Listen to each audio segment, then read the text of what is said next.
जनवरी बस आने ही वाली थी। कोहरा इतना घना था कि जैसे आसमान से सफेद चादर जमीन पर उतर आई हो। घड़ी की सुइयां 9 बजा रही थी, लेकिन सन्नाटा ऐसा था मानो समय थम गया हो। सत्या साधारण कपड़े में था, लेकिन बर्फीली हवाएं उसके कपड़ों के सुराखों से सीधे हड्डियों में चुभ रही थी। जैसे जैसे वो हरिओम काका के घर की ओर बढ़ रहा था, उसे महसूस हुआ कि गांव की गलियां आज कुछ ज्यादा ही लंबी लग रही हैं। हर कदम के साथ पैरों के नीचे सूखी पत्तियों के चटकने की आवाज सन्नाटे को ऐसे चीर रही थी जैसे कोई पुरानी सूखी हड्डी टूट रही हो। उसे बार बार लग रहा था कि धुंध के पीछे कोई साया उसके साथ साथ चल रहा है, जो उसके रुकते ही रुक जाता था। जब वो काका के आंगन में पहुंचा तो देखा कि वहां पहले से ही महफिल जमी थी। अलाव की नारंगी लपटें कोहरे से युद्ध कर रही थी, लेकिन कोहरा इतना ढीठ था कि वो आग के ठीक ऊपर तक मंडरा रहा था। हरिओम काका, भोला और गजोधर आग के चारों ओर ऐसे सिमटे बैठे थे जैसे आग ही उनके जीवित रहने का एकमात्र सहारा हो। हरिओम काका ने धुंध में डूबते उभरते सत्या को पहचान लिया। अरे सत्या बेटा, तू आ गया।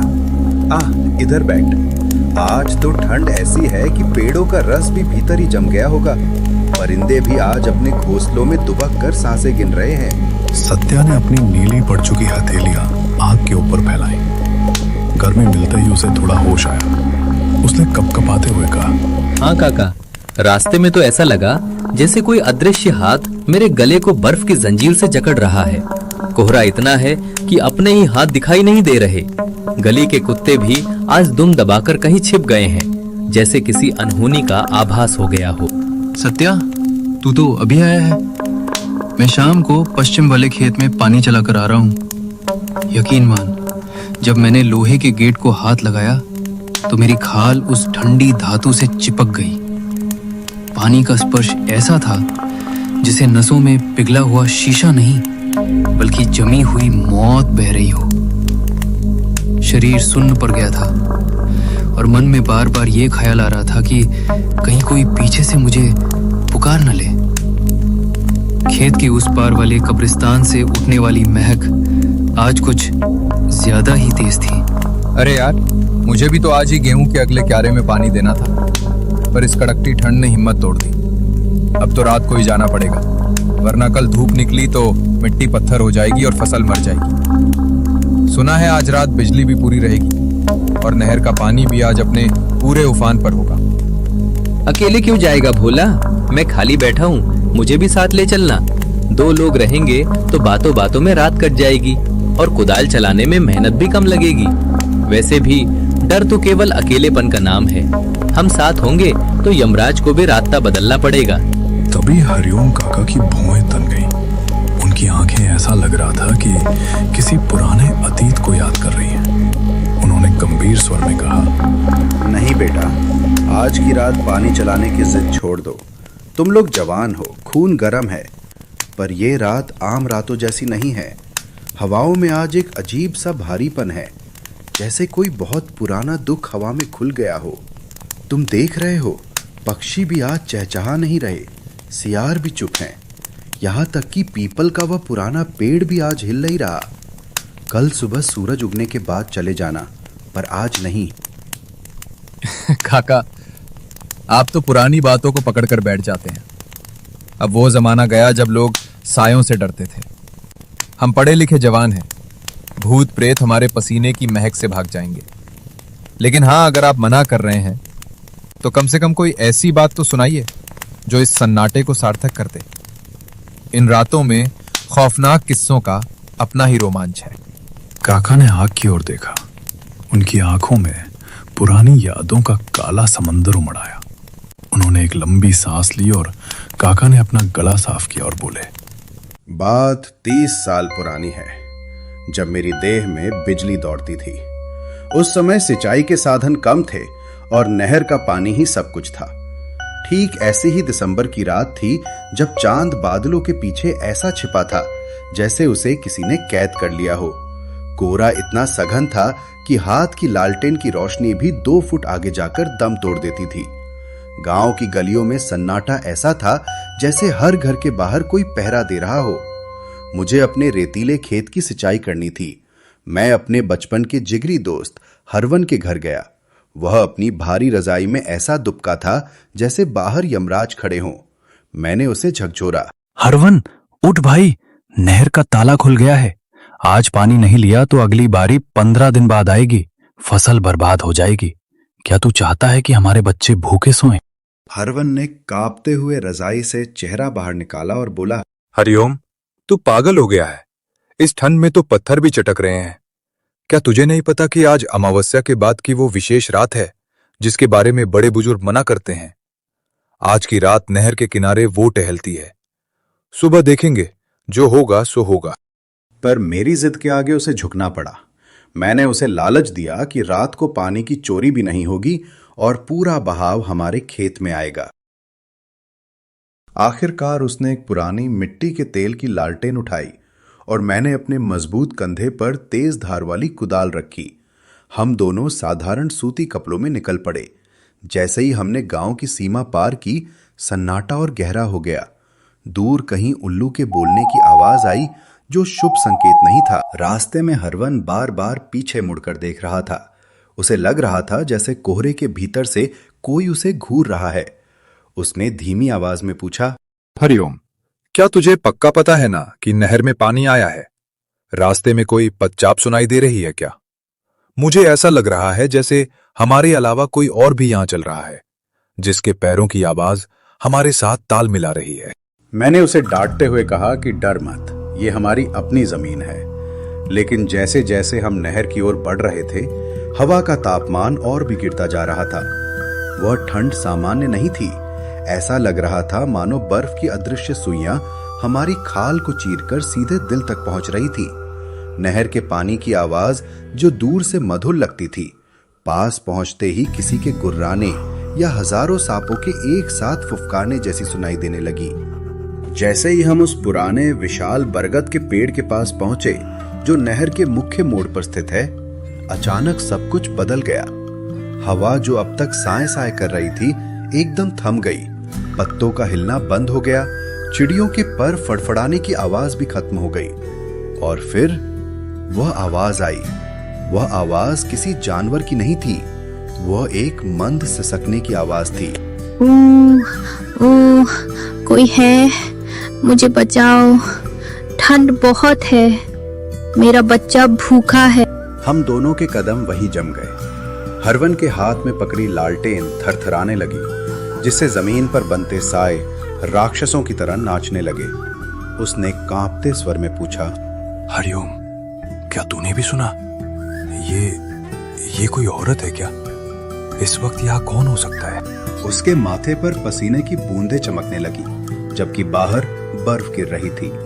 मैंने अपने डर को दबाते हुए सीना चौड़ा किया और कहा, अरे पागल, हवा जब बरगद की जटाओं से टकराती है तो ऐसी ही आवाजें आती हैं। या शायद कोई जंगली जानवर फंस गया हो। चल आगे बढ़, खेत प्यासा है। लेकिन जैसे ही हमने 2 कदम और बढ़ाए, वह सिसकना एक दिल दहला देने वाली चीख में बदल गया। वह आवाज इतनी दर्दनाक थी कि कलेजा मुंह को आ जाए। ऐसा लगा जैसे हजारों कांच के टुकड़े एक साथ टूट रहे हों। ऐसा लगा जैसे कोई औरत अपनी आखिरी सांसें ले रही हो और उसे मदद की सख्त जरूरत हो।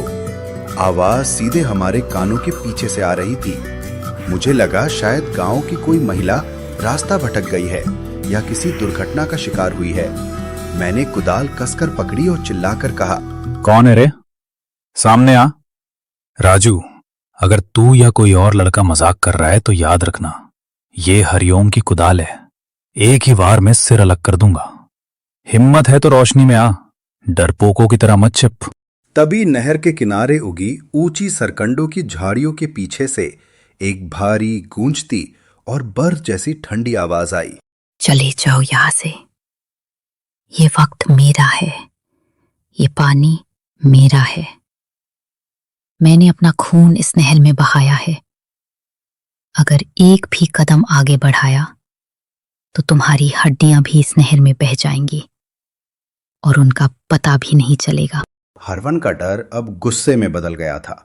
शायद मौत के करीब होने का एहसास इंसान को पागल बना देता है। उसने चिल्लाकर जवाब दिया, तू है कौन हमें रोकने वाली? ये सरकारी नहर है, हमारे पुरखों की मेहनत है। सामने आ डायन, तुझे मैं बताता हूं। मेरा नाम हरवन है, भूतों को मैं जेब में रखता हूं। जैसे ही हरवन के मुंह से वह अपशब्द निकले, कोहरा अचानक ऐसे फट गया जैसे किसी ने पर्दा हटा दिया हो। हमारे ठीक सामने जो आकृति खड़ी थी, उसे देखकर हमारे फेफड़ों ने हवा खींचना बंद कर दिया।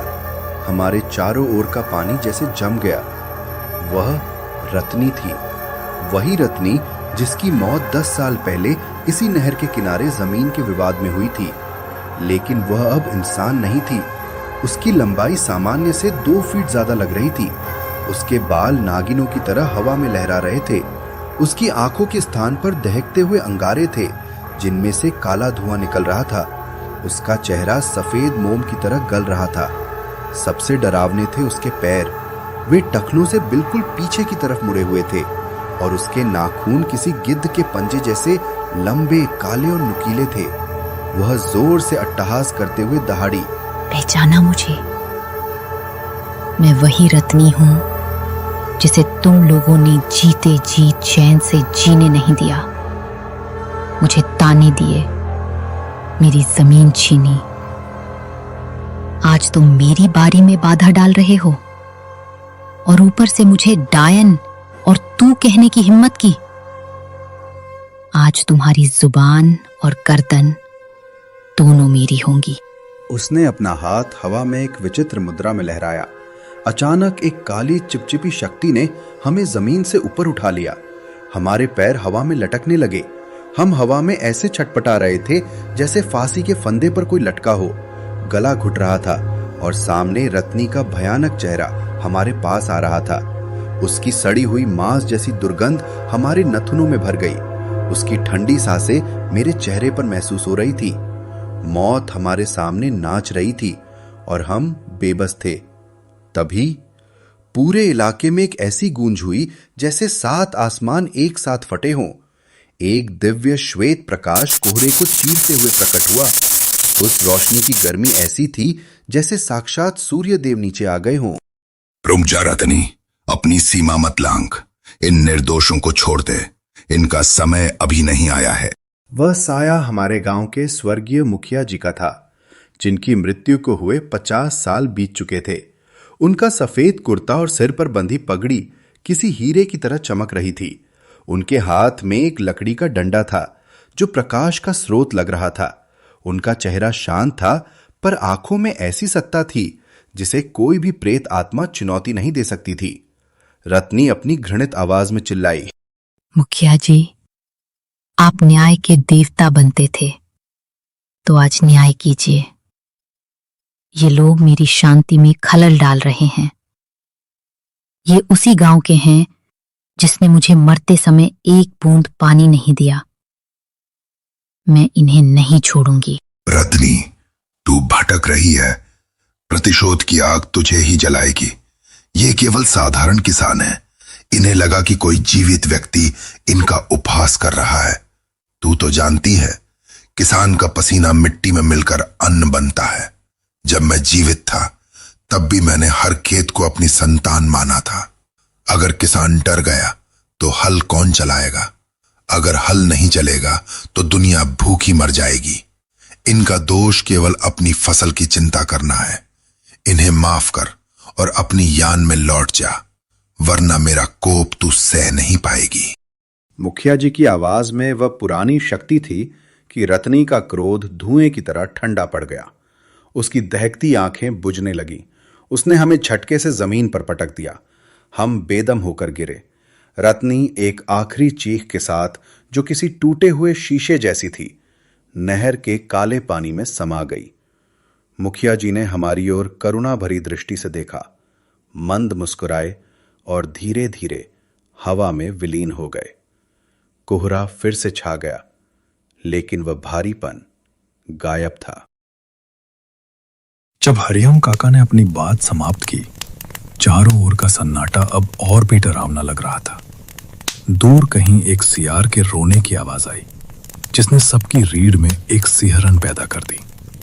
हवा के झोंके के साथ खिड़की के दरवाजे अचानक टकराए, जिससे सब उछल पड़े।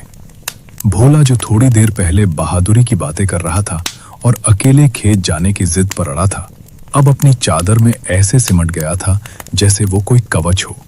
उसका चेहरा पीला पड़ गया था। उसने कांपती आवाज में सत्या से कहा, भाई सत्या, सुन, गेहूं को एक दिन और प्यासा रहने देते हैं। कल सुबह जब भगवान भास्कर निकलेंगे तभी पानी चलाने चलेंगे। काका की कहानी ने मेरे खून को पानी कर दिया है।